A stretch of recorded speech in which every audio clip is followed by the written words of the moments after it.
sur Info Live TV, les informations vous sont présentées par Benny Sambert.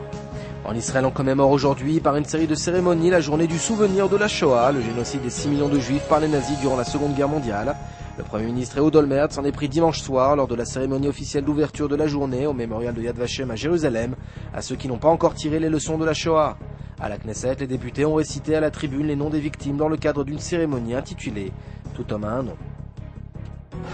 Rafi est un ancien agent secret du Mossad qui captura en 1960 le nazi Adolf Eichmann en Argentine, a représenté cet après-midi le gouvernement israélien à la marche des vivants à Auschwitz-Birkenau, où étaient attendus des milliers de personnes.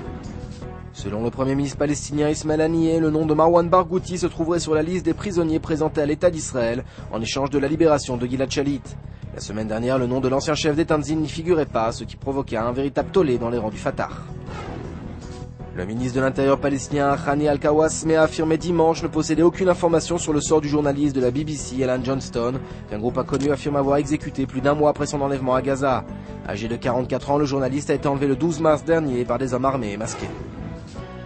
Au Liban, le Hezbollah s'est dit prêt à abandonner la lutte armée si le peuple libanais l'exigeait. Ces déclarations interviennent alors que la milice chiite est dit avoir renouvelé son stock d'armes, et ce selon elle, bien que la frontière libano-syrienne soit fermée. Les témoignages du Premier ministre Ehud Olmert, du ministre de la Défense Amir Peretz et de l'ancien chef d'état-major Dan Khaloud seront publiés après que les conclusions préliminaires de la commission Vinograd en charge de l'enquête sur les ratés de la Seconde Guerre du Liban auront été rendues publiques. Notre programme sur Info Live TV, c'est la cérémonie de commémoration de la Shoah, un document lourd d'émotions.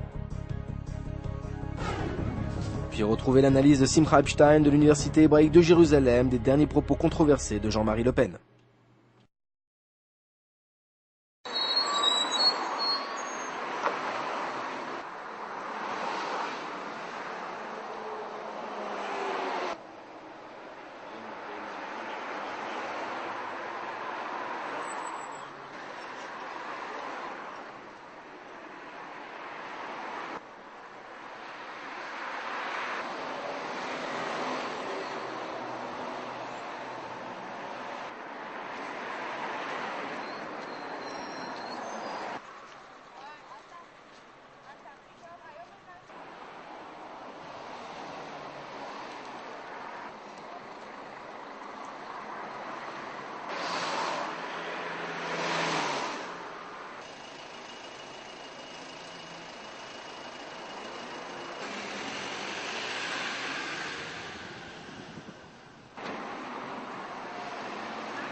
Aujourd'hui, le monde entier parle d'Israël.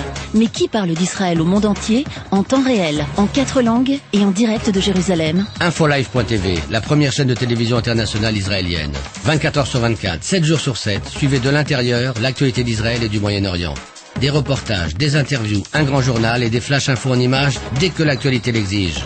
Infolive.tv, votre regard direct et vrai sur l'actualité d'Israël. Retrouvez Infolive sur internet www.infolive.tv.